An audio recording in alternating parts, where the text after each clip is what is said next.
Et si je vous révélais que certains examens censés sauver des vies après 70 ans en détruisent en silence? Chaque année, des hommes et des femmes se retrouvent brisés, non pas par la maladie, mais par la médecine elle-même. La vérité choque et elle commence ici. Il y a des vérités qui bouleversent. Lorsque je les ai découvertes pour la première fois, elles ont remis en cause tout ce que je croyais savoir sur la santé et la médecine préventive. Je me souviens d'une nuit d'hiver, dans un service hospitalier parisien, où un vieil homme de 78 ans fut admis après une simple coloscopie de contrôle. Il n'avait aucun symptôme, aucune plainte, seulement ce désir d'être rassuré, de s'assurer qu'il n'y avait rien de grave. L'examen, recommandé avec légèreté comme une simple routine, avait pourtant provoqué une hémorragie interne. J'ai vu son regard, mêlé de peur et d'incompréhension, quand il m'a demandé « Docteur, pourquoi ai-je plus mal maintenant qu'avant d'entrer ici ?» Cette question, d'une simplicité désarmante, m'a frappé en plein cœur. Elle a ouvert une brèche en moi, un espace de doute et de réflexion profonde sur la manière dont nous traitons nos aînés. En France, nous vivons plus longtemps, et pourtant, combien d'entre nous vivent réellement mieux? Derrière les murs des hôpitaux, je vois chaque jour des hommes et des femmes âgés soumis à une cascade d'examens. Ils entrent pour une prise de sang et sortent avec un dossier rempli de résultats inquiétants, d'images floues, de chiffres hors normes. Mais ces anomalies ne sont souvent rien d'autre que les marques naturelles du temps. Le foie ralentit, le rein filtre un peu moins, le cœur bat parfois de manière irrégulière, et cela n'a rien d'alarmant. Pourtant, dans la logique implacable de la médecine moderne, chaque chiffre déviant devient un drapeau rouge. Chaque ombre sur une radiographie devient une menace. Alors commence le cercle infernal. Examens complémentaires, consultations répétées, traitements parfois lourds, et surtout une angoisse qui s'installe, qui ronge, qui prive de sommeil. Je vous parle aujourd'hui avec toute la sincérité possible, parce que ce que j'ai vu, je ne peux plus l'oublier. Après 70 ans, la vérité est brutale. Certains examens ne prolongent pas la vie, ils la compliquent. Ils créent de la peur là où il n'y avait que de la tranquillité. Ils fatiguent un corps qui avait encore la force de marcher chaque matin, de savourer un repas préparé à la maison, de sourire à ses petits-enfants. Je pense à Madame Dupuis, 74 ans, qui adorait jardiner. On lui découvrit un petit nodule dans la thyroïde, totalement bénin. Mais à partir de ce jour, elle ne vécut plus jamais dans la paix. Chaque contrôle, chaque attente de résultat devenait une torture. Sa joie simple de mettre les mains dans la terre fut remplacée par la peur constante d'un mot terrible, cancer. Pourtant, jamais ce nodule n'aurait menacé sa vie. C'est la médecine, ou plutôt la surmédicalisation, qui a volé sa sérénité. Je vous raconte cela parce que nous sommes nombreux à penser que plus nous dépistons tôt, plus nous serons protégés. C'est un réflexe presque instinctif, multiplier les bilans, faire confiance aux machines, croire que la vérité du corps se cache dans des chiffres et des images. Mais ce réflexe est parfois une illusion. Il cache une réalité plus sombre. Après 70 ans, chaque examen inutile peut devenir un risque.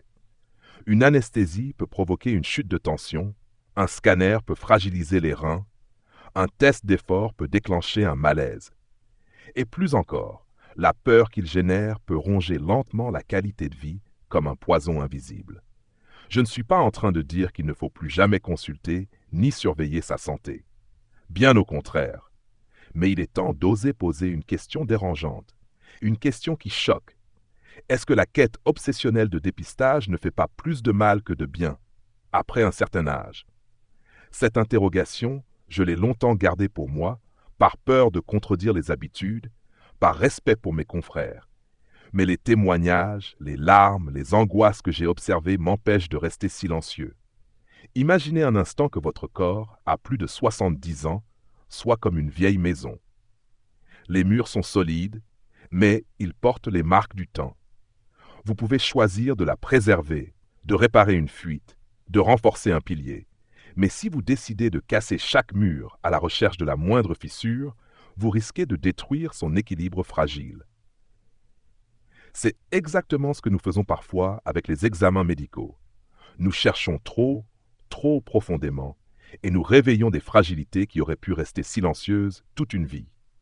Ce que je veux partager avec vous dans cette vidéo, c'est une vérité qui dérange, mais qui libère.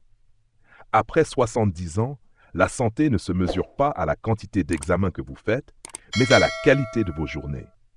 Elle se mesure à la légèreté de votre souffle le matin, au plaisir d'un repas partagé, à la chaleur d'une conversation avec vos proches. Elle se mesure à la capacité de vivre sans cette peur constante de tomber malade à chaque instant. Si vous écoutez ces mots aujourd'hui, ce n'est pas par hasard. Peut-être êtes-vous concerné directement.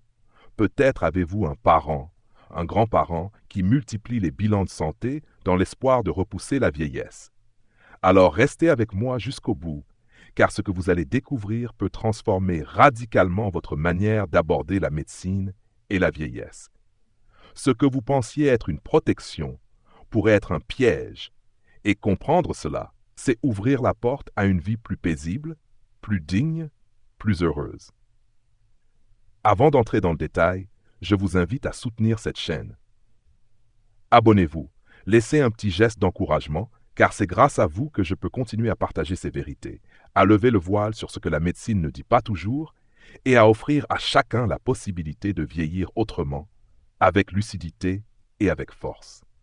Et maintenant, laissez-moi vous poser une question simple, mais profonde, une question qui appelle votre réflexion. Selon vous, après 70 ans, qu'est-ce qui protège le mieux la santé? A. Faire le plus grand nombre possible d'examens médicaux pour tout contrôler. B. Choisir avec discernement quelques examens ciblés et préserver avant tout la qualité de vie quotidienne. Écrivez votre réponse en commentaire. A ou B. J'ai hâte de découvrir vos réflexions et vos choix, car c'est ensemble, dans ce dialogue, que nous construirons une nouvelle manière de comprendre la santé et la vieillesse. Je me souviens très bien du jour où j'ai commencé à comprendre que certains examens, ceux que nous pensions protecteurs, pouvaient en réalité se transformer en véritables pièges pour les personnes âgées. Ce n'était pas dans les livres, ni dans les conférences médicales, mais dans le regard fatigué d'une patiente. Elle s'appelait Madame Lefebvre, 72 ans, vive et souriante.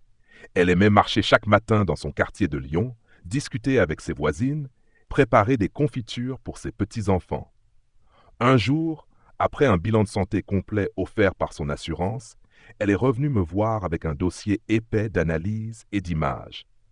Rien de grave, en apparence, quelques chiffres un peu au-dessus des normes, une petite image floue au scanner, des résultats limites pour son foie et ses reins.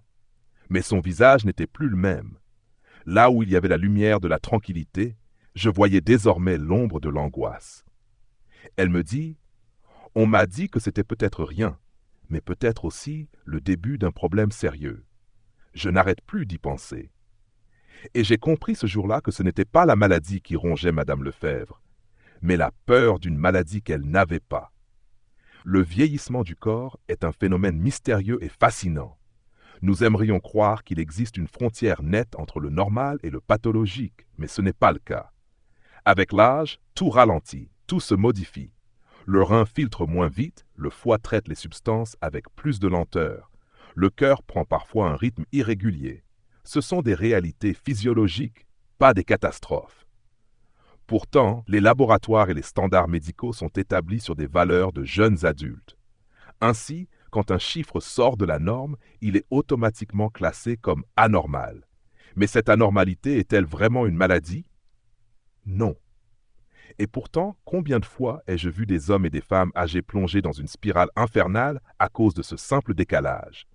Examens complémentaires, traitements, restrictions alimentaires, inquiétudes nocturnes. Leur vie, qui pouvait être paisible et joyeuse, se transforme en une attente constante de résultats et en une méfiance envers leur propre corps. Il y a aussi les risques des examens eux-mêmes. On parle trop rarement de cela, comme si les actes médicaux étaient neutres, comme si un examen n'était qu'une information. Mais chaque geste, chaque produit, chaque anesthésie a un prix. Je n'oublierai jamais M. Bernard, 79 ans, qui avait accepté une coloscopie par précaution. Quelques heures après, il a souffert d'une chute brutale de tension. Transporté en urgence, il a dû rester alité plusieurs jours, affaibli, confus. Avant l'examen, Il vivait encore seul, autonome, préparait son café le matin et lisait son journal au soleil. Après, il était devenu dépendant de ses enfants pour les tâches les plus simples. Non pas à cause d'une maladie, mais à cause d'un examen qu'il n'aurait peut-être jamais eu besoin de passer. Les produits de contraste utilisés lors des scanners sont un autre exemple. Pour un organisme jeune, ils sont souvent bien tolérés. Mais chez une personne âgée, dont les reins sont déjà fragilisés par le temps, ces produits peuvent causer un déclin irréversible de la fonction rénale. Et que dire des anesthésies, même légères, qui entraînent parfois des épisodes de confusion, de désorientation, des nuits d'insomnie qui laissent une trace durable. Je me rappelle d'une patiente, Madame Martin, qui après une anesthésie brève pour un examen, est restée désorientée pendant des semaines. Ses proches ne la reconnaissaient plus. Elle répétait sans cesse les mêmes phrases, oubliait où elle se trouvait. Ce n'était pas une pathologie nouvelle, mais un effet secondaire qu'aucun bilan de santé n'avait anticipé. Ce qui m'a toujours frappé, c'est la rapidité avec laquelle une inquiétude médicale se transforme en un lourd fardeau psychologique. Quand on découvre une petite anomalie bénigne, comme un nodule au poumon ou à la thyroïde, les médecins rassurent souvent en disant « Ce n'est probablement rien, mais il faut surveiller ». Pourtant, ce probablement rien devient pour beaucoup de patients un peut-être quelque chose, et ce doute s'installe comme un invité indésirable. Je revois encore M. Dubois, un ancien professeur de littérature, passionné de poésie, qui après la découverte d'un petit nodule bénin au foie, n'a plus jamais eu la même sérénité. Chaque repas était une inquiétude. Est-ce que cela va nourrir la tumeur? Chaque contrôle était une épreuve. Et ainsi, ce n'est pas la maladie qui lui a volé sa joie de vivre, mais la peur, la projection, l'imaginaire du pire. C'est là, je crois, la grande leçon que la vieillesse nous impose. Apprendre à distinguer ce qui est essentiel de ce qui est superflu, ce qui est utile de ce qui est nocif. Je me rends compte que la médecine, avec ses bonnes intentions, peut parfois oublier cette sagesse. Nous voulons protéger, prévenir, anticiper. Mais nous oublions que l'équilibre d'un organisme âgé est fragile, comme un fil tendu. Chaque intervention inutile peut déséquilibrer ce fil. Ce n'est pas seulement une question de technique, c'est une question d'humanité. Car que vaut la médecine si elle enlève à une personne la tranquillité d'un matin, la joie d'un repas, le sommeil d'une nuit paisible? J'ai appris au fil des années que moins peut parfois signifier plus. Moins d'examens inutiles, c'est plus de sérénité. Moins de chiffres inquiétants sur une feuille, c'est plus de liberté pour écouter son corps. Moins de gestes invasifs, c'est plus de force préservée pour marcher, pour rire, pour aimer. Je pense souvent à cette phrase que m'avait dite un vieil homme de 75 ans rencontré à Marseille. « Docteur, je ne veux pas savoir tout ce qui peut m'arriver. Je veux juste être assez fort pour continuer à jouer aux boules avec mes amis. » Cette phrase, d'une simplicité désarmante, contient toute la vérité que nous avons parfois oubliée. La médecine n'est pas faite pour tout contrôler, mais pour permettre de vivre, et surtout de bien vivre.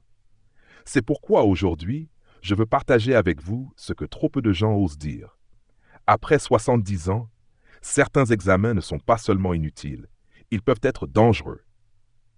Ils peuvent voler ce que vous avez de plus précieux, votre paix intérieure, votre énergie, votre autonomie. Et il est de notre responsabilité, en tant que médecin, en tant que famille, en tant qu'être humain, de protéger cela avant tout. Ce n'est pas une invitation à l'insouciance, mais à la lucidité. Ce n'est pas un appel à l'abandon, mais à la sélection. Choisir avec discernement, c'est offrir à nos aînés ce qu'il y a de plus beau, la possibilité de vieillir en paix sans peur inutile, avec dignité et confiance. Ainsi, quand je repense à tous ces visages, Madame Lefebvre, Monsieur Bernard, Madame Martin, Monsieur Dubois, je comprends que leur histoire n'était pas seulement individuelle. Elle est le reflet d'un système qui confond parfois excès de précaution et véritable soin. Et c'est ce système qu'il faut réapprendre à questionner, non pas pour rejeter la médecine, mais pour la réorienter vers ce qui compte vraiment, la qualité de vie, la joie simple d'un instant, l'art de vieillir sans être écrasé par la peur.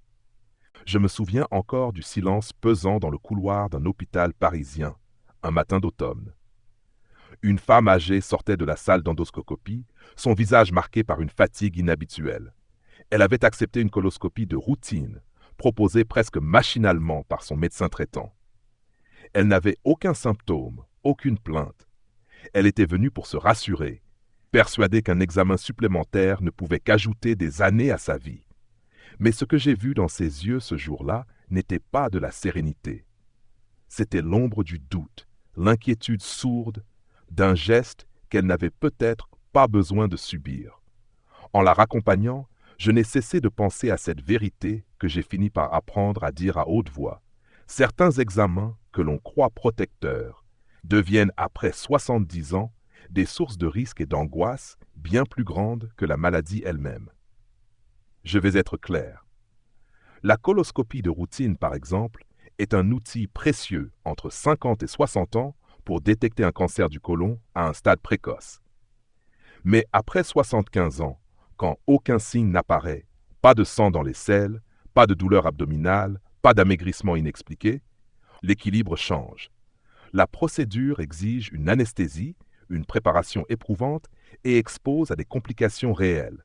Perforation, hémorragie, chute de tension. J'ai vu des patients sortir affaiblis d'un examen dont ils n'avaient jamais eu besoin, alors que leur quotidien jusque-là était encore plein de vitalité. Je pense à M. Lambert qui se plaisait à cultiver son jardin dans la banlieue de Bordeaux. Après une coloscopie de routine, il a subi une chute de tension sévère et n'a plus jamais retrouvé l'énergie qui l'animait auparavant. Ce n'est pas la maladie qui l'a freiné, mais l'examen lui-même. Le scanner ou l'IRM du corps entier est une autre tentation moderne. Dans un monde fasciné par la technologie, on nous vend l'idée qu'une machine capable de voir tout nous protégera de l'invisible. Beaucoup de cliniques privées proposent ces bilans complets, comme une promesse de sécurité. Mais que découvrent-ils souvent? Des nodules bénins, des petites anomalies sans conséquence. Et dès qu'ils apparaissent sur l'écran, ils se transforment en monstres invisibles dans l'esprit du patient. On ne dort plus, on attend la prochaine biopsie, on redoute chaque rendez-vous. Je me rappelle d'une patiente, Madame Rousseau, 73 ans, qui avait accepté un scanner de contrôle. On lui a trouvé un minuscule kyste au foie, sans importance. Mais pendant 2 ans, sa vie a été rythmée par les consultations, les suivis, les résultats. 2 ans volés à sa tranquillité, pour un détail qui n'aurait jamais changé son destin. Il y a aussi le test d'effort cardiaque, ce tapis roulant sur lequel on pousse le cœur à ses limites pour mesurer sa résistance. Chez un adulte jeune ou d'âge moyen présentant des symptômes, il a son utilité. Mais combien de personnes âgées, sans douleur thoracique, sans souffle court, se retrouvent sur ce tapis uniquement par précaution? Le corps fatigué peine à suivre le rythme imposé, la tension chute, un malaise survient et parfois une chute. Le résultat, souvent incertain, ouvre la voie à des examens encore plus invasifs. Coronarographie, pose de stent, traitement lourd.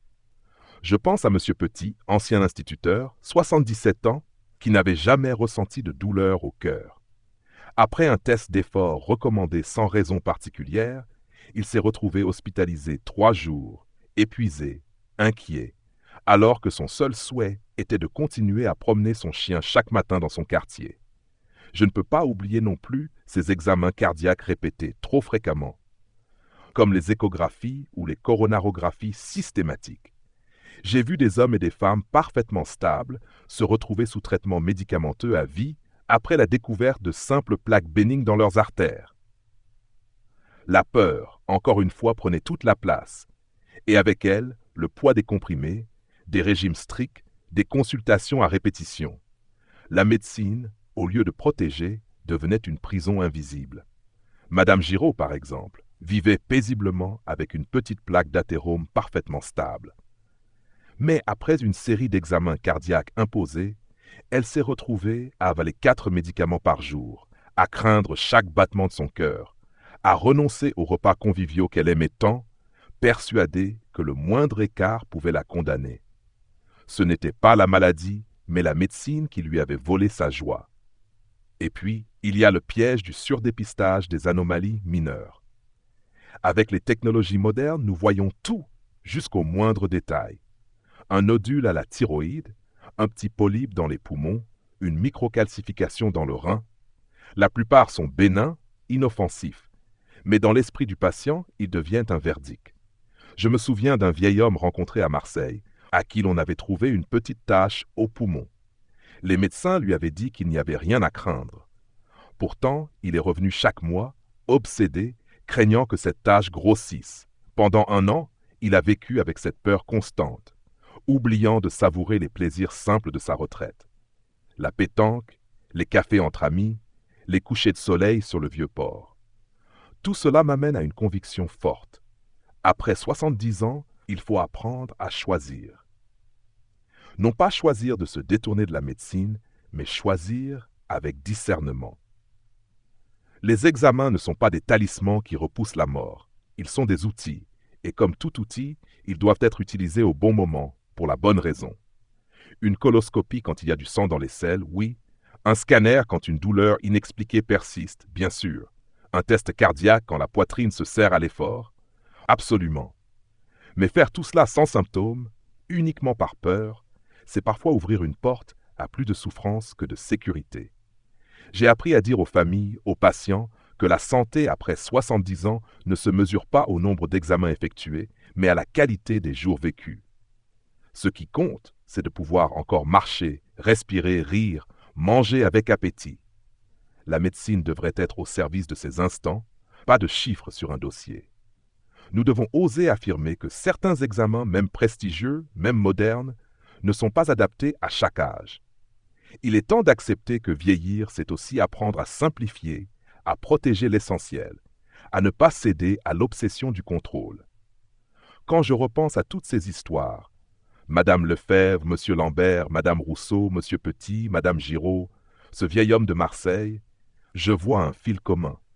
Tous ont perdu quelque chose, non pas à cause d'une maladie, mais à cause d'examens superflus. Ce que nous devons transmettre aujourd'hui, c'est une vérité parfois dure à entendre. Éviter certains examens, c'est protéger plus sûrement la vie.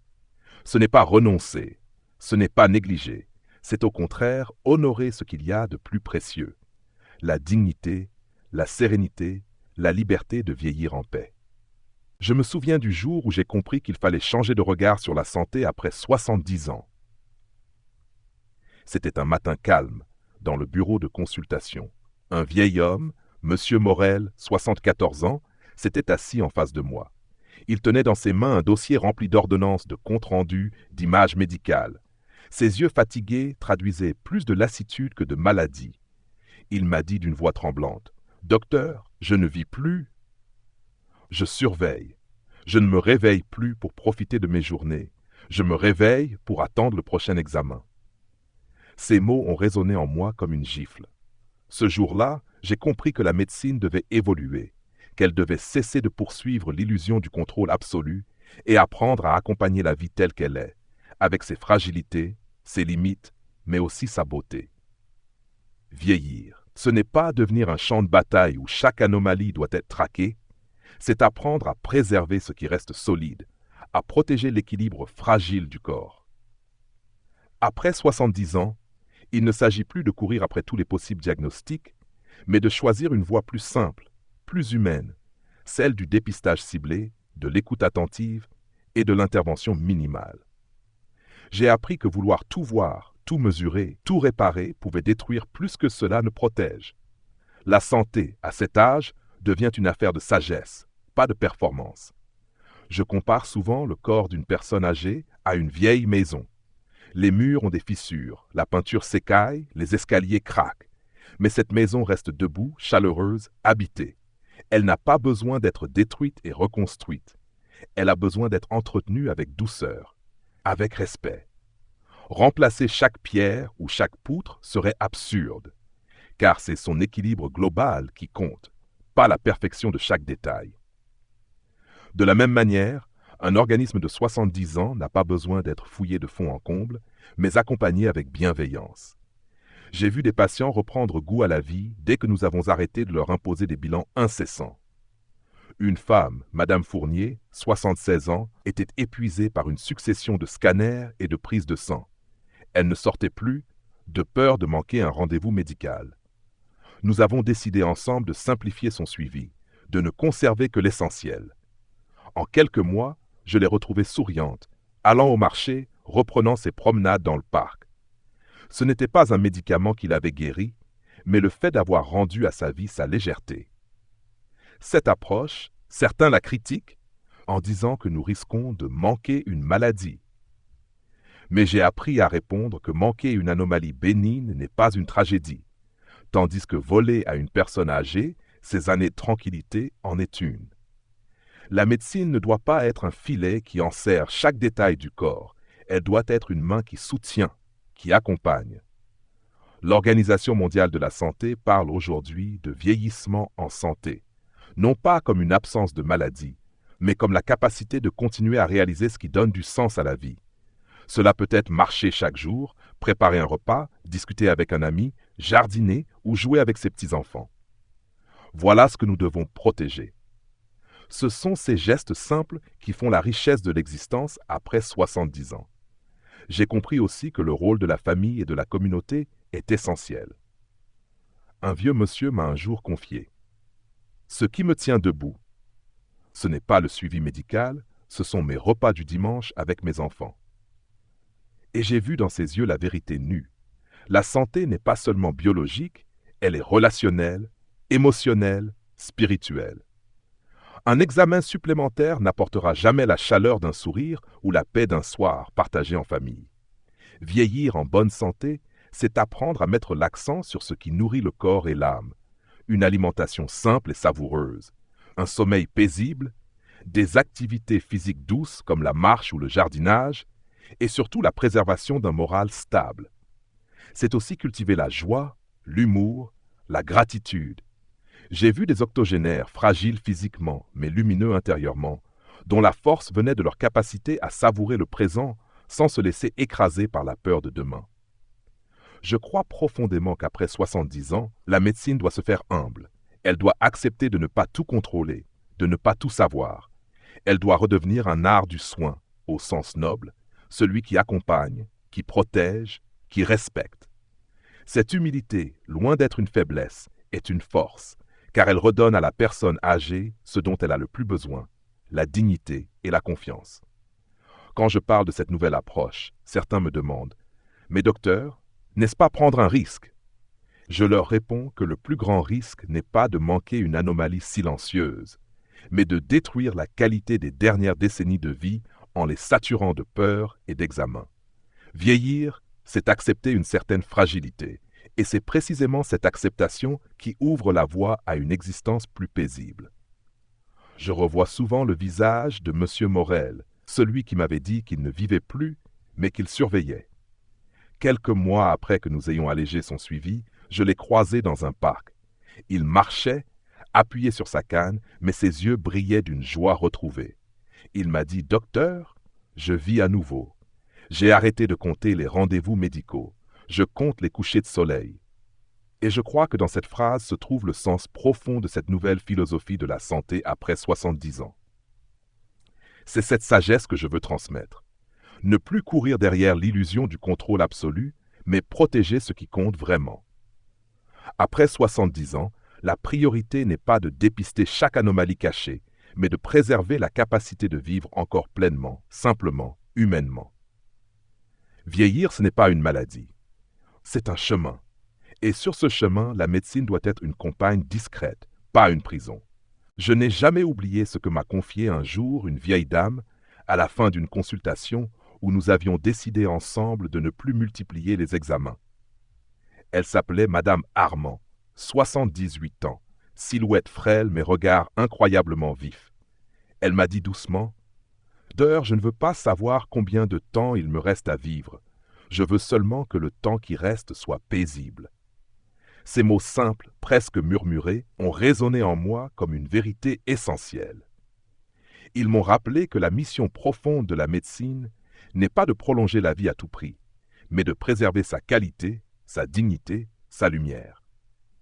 Après 70 ans, ce n'est plus le nombre d'examens qui compte, mais le nombre de matins où l'on se réveille avec l'envie de se lever, le nombre de repas partagés avec ceux qu'on aime, le nombre de promenades encore possibles dans un parc ou au bord de la mer. J'ai compris au fil des années que la vraie richesse de la vieillesse ne se mesure pas en années supplémentaires arrachées par la technologie, mais en instants vécus pleinement, sans peur et sans fardeau inutile. Trop souvent, nous avons confondu la médecine avec une guerre contre le temps, alors qu'elle devrait être un art de l'accompagnement. Une manière d'offrir plus de douceur à chaque jour. Je pense souvent au visage que j'ai croisé. Cet homme qui comptait les rendez-vous médicaux au lieu de compter les couchers de soleil. Cette femme qui redoutait chaque résultat d'analyse comme une sentence. Ce couple âgé qui avait perdu toute spontanéité parce que leur vie n'était plus qu'une succession de contrôles et de bilans. Tous auraient pu vivre autrement si nous avions osé dire la vérité plus tôt. Certains examens, après un certain âge, ne servent plus à protéger, mais à enchaîner. La conclusion que j'en tire est claire, et je l'affirme avec conviction. Réduire les examens superflus n'est pas abandonner sa santé. C'est la défendre avec intelligence.